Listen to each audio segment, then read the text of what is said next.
let's flip a coin. Heads Carolina, tails California. This is the Ask Andy Show. I'm in Orland, Indiana.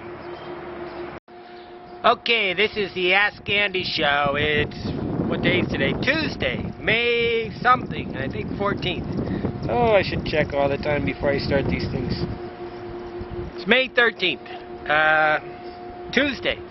I'm in Orland, Indiana, and I've gone to 90 plus countries and traveled nonstop for 16 plus years. And I'm in my hometown, and soon I'll be in Ecuador, and then after that I'll be in Europe in the fall.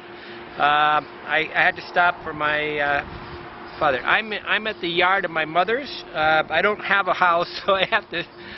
I don't live anywhere. I basically continuously travel.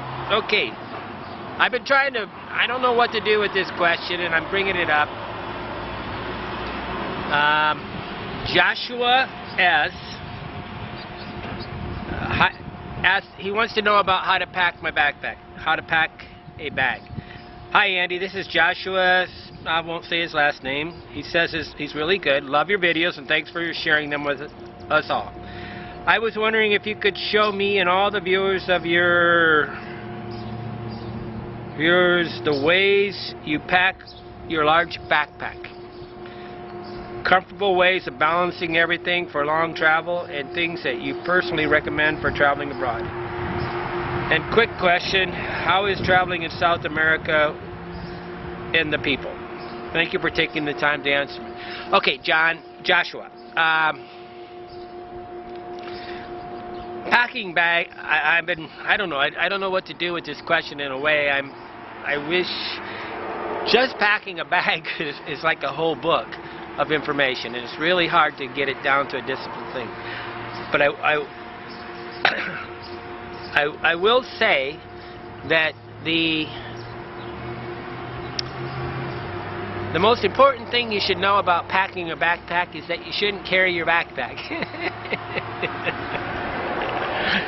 This is what you really got to do is think porters, bellhops, skyjacks, all these sky hops, all these different names for people that help you carry your bag from one place to another place. Obviously, you can see that the wheel cart, the cart that's got two wheels in the back and you pull behind it, is incredibly popular. And this is the equalizer. This is the way that you get out of having a backpack, right? The problem is these carts don't work in mud holes. They don't work on jumping up and off of trains. They don't work getting inside of a bus and throwing it on a chicken bus in Central and South America. They don't really make it. Climbing onto a back, I put on my front pack, and I put on my backpack, and then I get up into the bus. Okay, if you're carrying a backpack longer than 100 yards, you're kind of screwing up. The reason is this: it's a security issue.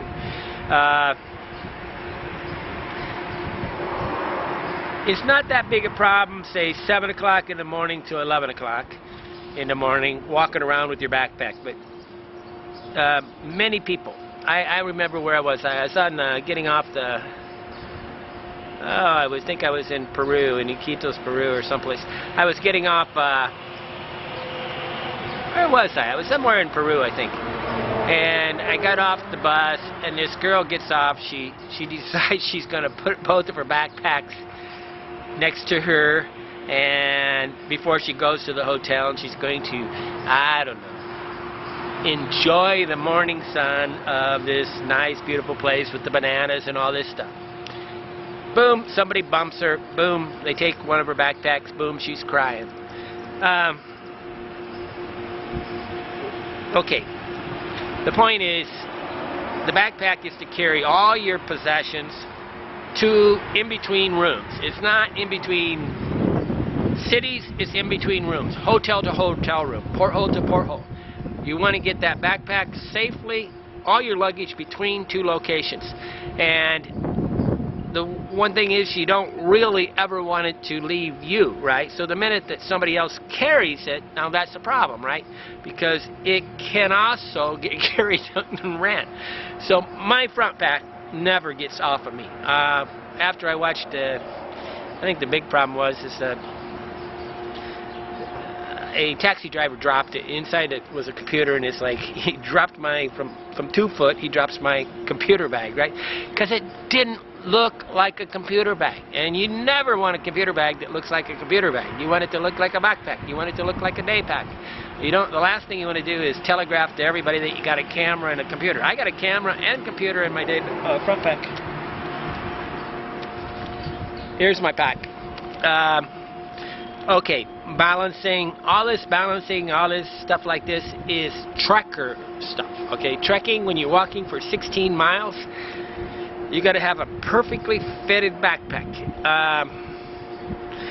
Anymore, normally, like I remember I was going across the border between Ghana and Togo. I went from Togo to Ghana in the north of Togo, Africa, and I just put the backpack on my head. I really hate this pulling on my shoulders thing because it's not balanced, right?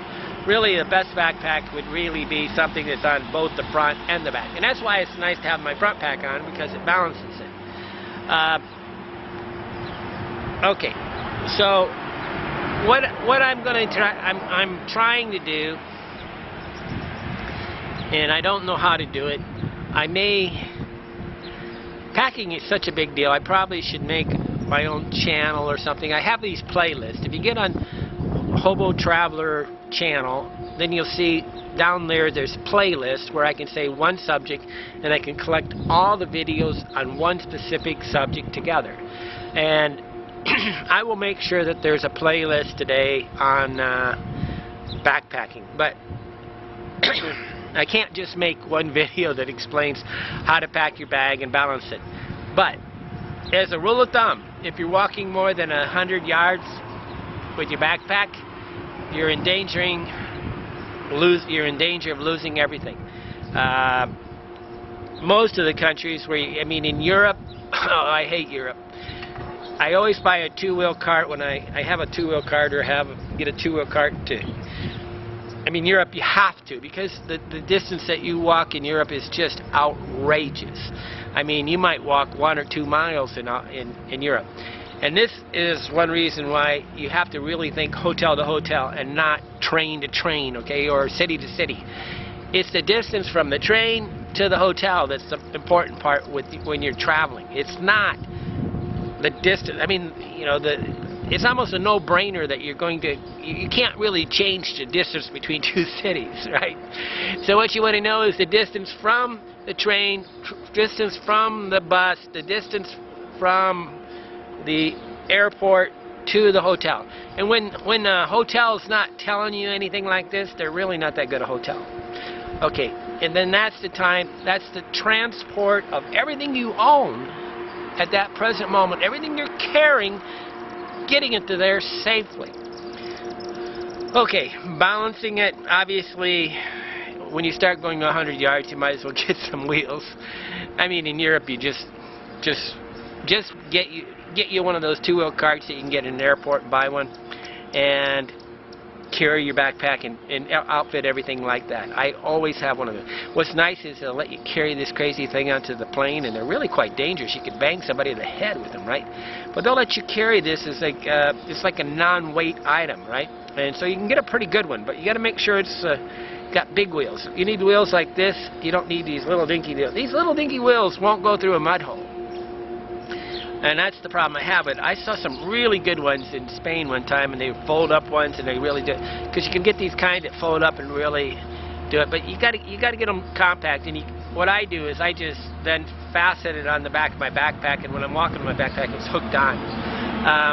I'm in the process of designing a backpack always for the last 13 years. I actually got a guy here that's maybe going to make one of these backpacks that is a travel backpack. But don't think trekking. You're not trekking. All this balancing stuff is trekking stuff. That's not what travel's about. Travel is not about walking with your backpack. You got a lot of these ultra light guys that basically want to tell you how to go super light. That's really a wanker move. The reason why it's a wanker move is all they're saying is that the backpack's too heavy and they can't carry it. If you're going to go on a 16-year travel trip, you want to have everything that makes your life comfortable and do it. And 200 countries on the planet, I can get somebody for $1 to carry my bag for me for a mile, right? I remember this little girl in Ghana. She picked up my backpack, put it on her head, and carried it, and I was beat. And I was laughing at it. That's when I learned that carrying on your head is a wise move. Because I can put my front pack on, put it on my head, and carry it. It's perfectly balanced. It's getting a little tiresome on my arms. That's my problem, is I'm not used to holding my arms up for a mile, right? I need some strings or something.